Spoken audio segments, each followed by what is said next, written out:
Welcome to another episode of Morning Guitar Videos in My Pajamas. Alright, I've always wanted one of these. I got one now. And I am absolutely not happy with it. I've been playing with this amp for a little while now. It's a Blue Voodoo. It's one of the late model ones. I've been doing all sorts of tube rolling in it in the preamp. All sorts of tube rolling. And I've been trying the, what are these? These, GE 5751 tubes. I've tried, like, all 57 51s in the preamp. And, like, good stuff happens, but bad stuff happens. Alright, so this is the schematic, right? Your guitar goes inside of here. This is V1. It uses one half of the V1 on the clean channel. Sorry, in the distortion channel. And then it comes over here into this opto coupler. And then the one half of V1 goes into one half of V2. There's no clipping diodes. It then goes into the other half of V2. No clipping diodes. Then it goes into V3, one half, into the other half of V3. Again, no clipping diodes. There's your tone controls. And then it comes down here. This optocoupler goes to your reverb. Maybe that one does, whatever. And then it goes to your phase inverter over here. Again, no clipping diodes. But when I play this thing, here, listen to this. So when I play this thing at like full volume,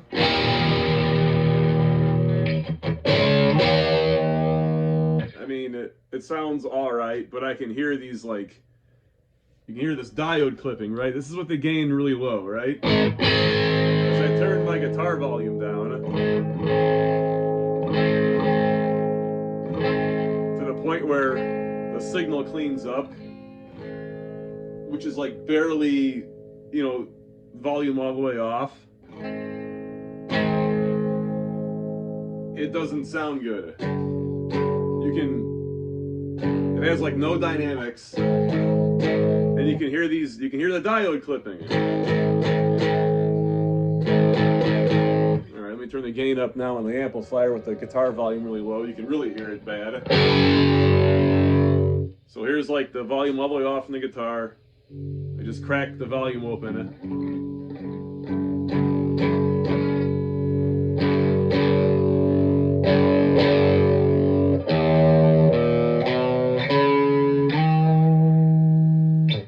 Anyways, I'm gonna go inside this thing. I don't think Crate is showing us everything that's in the circuit on the schematic. I'm gonna find out what's causing the clipping, and I'm just gonna cut it. I'm gonna cut it out of there. Okay, so here's the premise. This is why I'm doing all this. You ever notice how every Crate amplifier that you play, the overdrive channel sounds very similar? There's like a trademark Crate distortion sound. It's in this G1500 amp. It's inside this Blue Voodoo amp. It's inside this Stealth 50 amp right here. This amp sounds amazing, all right? Just the way it is, stock, doing nothing to it. This Stealth 50 is one of the best sounding amplifiers I've ever played. Anyways, I'm gonna go inside this Crate amp because it sounds very, very similar to this amplifier when you're in the distortion channel, and I'm gonna look for something like that. There's two red LEDs that are used as clipping diodes, and I suspect I'm gonna find either LEDs or some other kind of diode in either, in between a gain stage or somewhere in the tone shaping or the tone stack circuitry, and I'm going to remove that, and I'm gonna see what the amplifier sounds like. That's all I'm gonna do.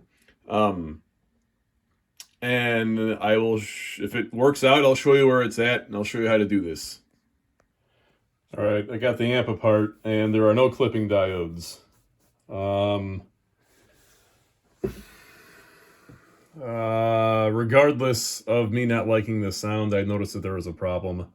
I guess the heater, whatever connectors right here that sends power to the heaters and the tubes, I seem to have a bad connection right here. But I don't think this is affecting sound quality. I will address this. Obviously the crimp is insufficient and it's making heat, for there is a high resistance right there. But I don't think that's what's causing the sound problems. The filter caps probably are not causing the sound problems. I can't test them until I flip the board over.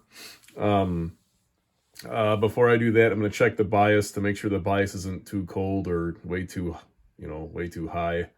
But regardless, there are no clipping diodes.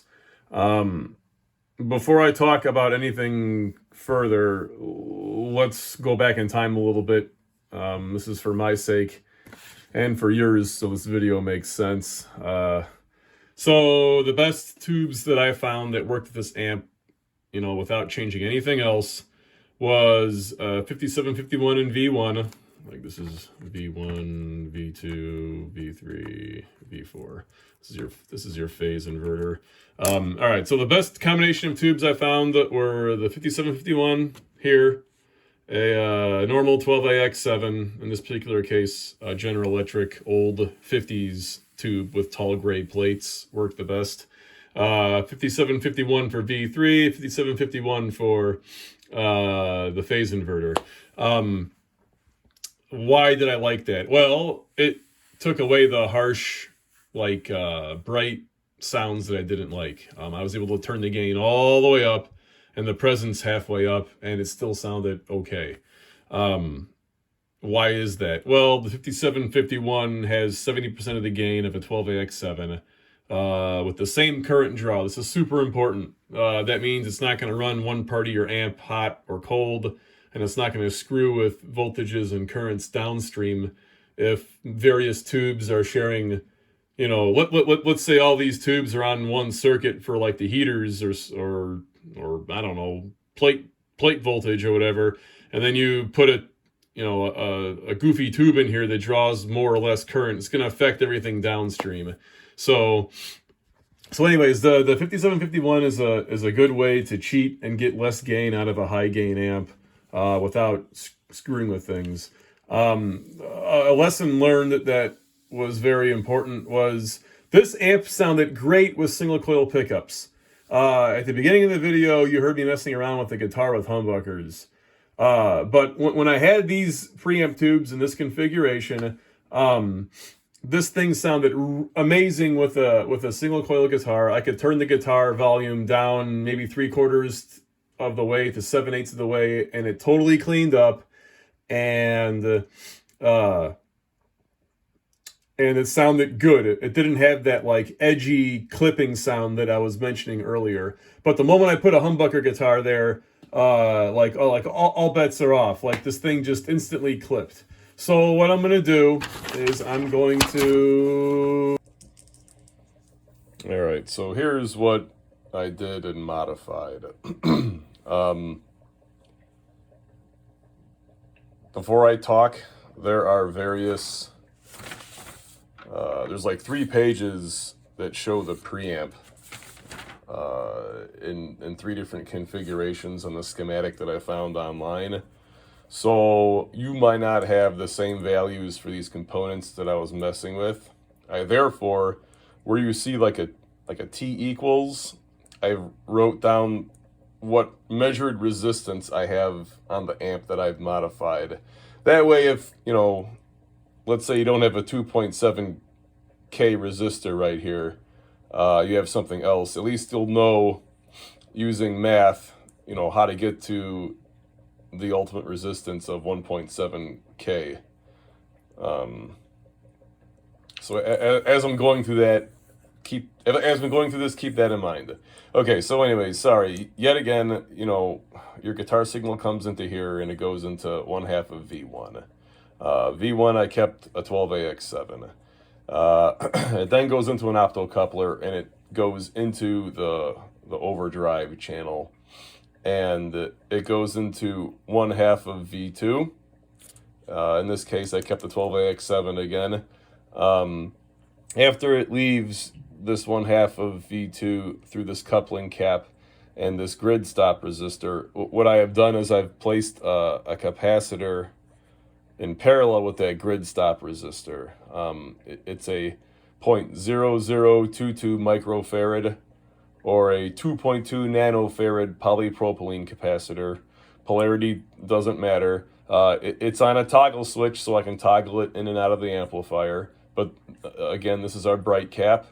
I put this here because after I made all these changes downstream, I lost kind of that edgy cutting sound I got when I turned the presence all the way up at low volume. At low volume, turning on this bright cap puts that cutting presence back into the amplifier. Once you go past a certain point in the volume, you can't really hear the bright cap. This is an odd value.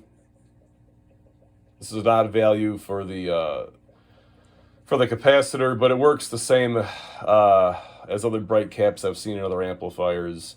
All right, so then what's going on is after I'm leaving this grid stop resistor, some of the signal goes to ground through the grid leak resistor, and then the rest of the signal is going into the other half of V2. Now, on this half of V2, we have raised the plate voltage, and that was done by adding a 200K resistor in parallel with this 221K resistor. I used both half-watt resistors. I got a total resistance of 114.7 kilo ohms. And then on that other half of V2 over here, what do you want to call that? Like the cathode resistor. I've lowered that resistance to a total resistance of 1.7 kilo ohms. I did that by adding a 4.7K resistor in parallel with the existing 2.7K resistor. Okay, so now we're leaving V2. Again, I'm trying to take gain out of this amplifier, right? So in this particular case, I'm raising the plate voltage, which is going to clean this signal up, and I'm decreasing the resistance to ground through the cathode resistor, which is letting more signal go to ground, I believe. Okay, so we're leaving V2. We're going through this coupling cap. We're going through this 470K grid stop resistor. I'm adding a 220K resistor in parallel with this grid leak resistor to give me a total resistance across the grid leak resistor of 67.7 kilo ohms. Again, I'm bleeding more signal to ground by lowering the resistance here. I'm going into the first half of V3. V3, I kept the 5751, but you can use the 12AX7 here and it still sounds pretty good. Again, like I did with V2, I'm doing the same thing to V3. There's a 220K resistor in parallel with the 221K resistor up here, which is giving us less resistance. Total resistance is 114.7 kilo ohms, and that is increasing our plate voltage on V3. And again, just like I did on that 1/2 of V2 over here, I have this resistor here, 4.7K, in parallel with the existing cathode resistor, lowering my resistance to 1.7 kilo ohms. I leave this 1/2 of V3 through a coupling cap, grid stop resistor, decreasing the grid leak resistor to a total resistance of 68.3 kilo ohms. I did that by adding a 220K resistor in parallel with this 100K resistor. Going into the second half of V3, and then this goes into an optocoupler, probably for your reverb or effects loop, but it ultimately goes over here to your phase inverter, and that's all. So, and then V4, I kept the 12AX7, the phase inverter. So again, the recap, you know, we're coming into the front of the amp, and what I'm trying to do is I'm trying to stop signal from going from one gain stage into the next by increasing the grid. Actually, no, I'm not.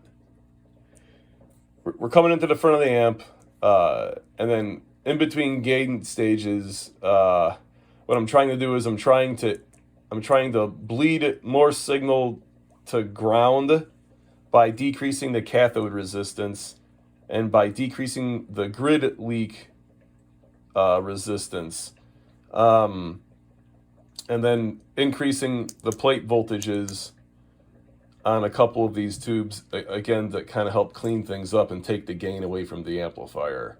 I'm going to leave a link to a different video somewhere over here that shows you guys what it sounds like. It's better.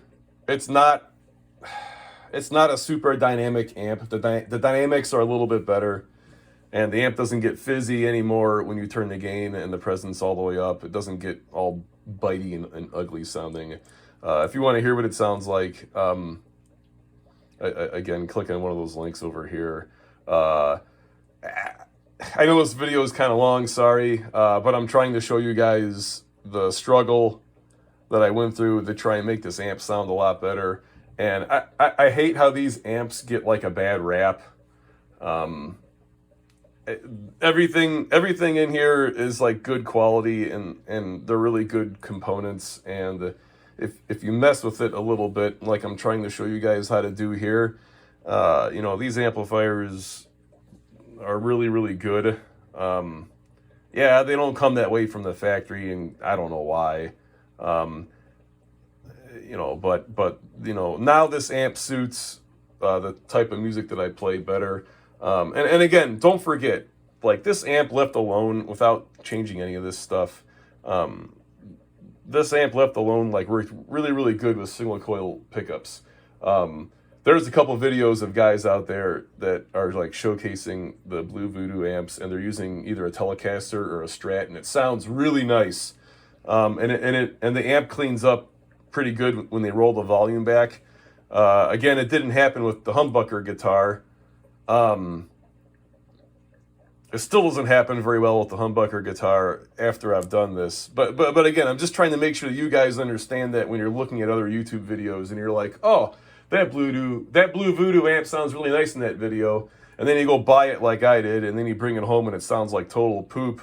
It's might be because they're using a humbucker guitar, and there's just way too much gain inside of this circuitry. All right, here's the, I guess, underneath, whatever. You're going to work on the amplifier like this, right? And all these mods that I talked about doing, you don't even have to lift the board out of the amplifier. You can get to everything from above, right? So these resistors in parallel, this is kind of what I'm doing, right? You know, this will raise or lower that resistance by adding another resistor, like right here, right?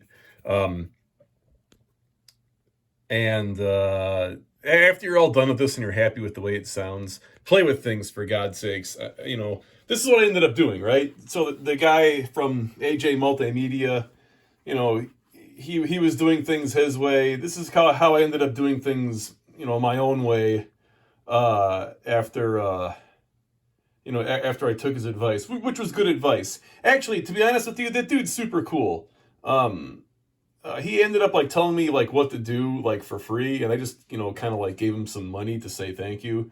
But he started me on like the right path, right? So I made the changes that he told me to make, and then I started learning about things as I was doing it, and then I made more changes, and then again, like, here I am today, right? So, but I guess what I'm trying to say is, like, all this stuff is done from the top of this board here. You don't got to take anything apart and flip the board over. It's a pain in the ass, right?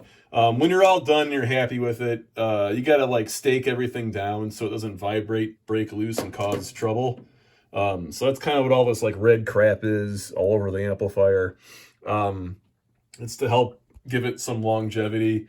I took care of that problem right there by replacing that terminal and soldering it onto the wire.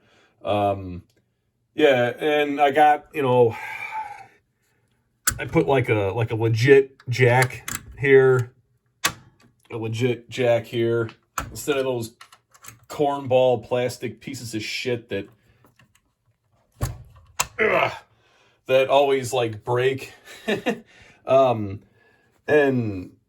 yeah, so I'm happy with it now. This is what it sounds like.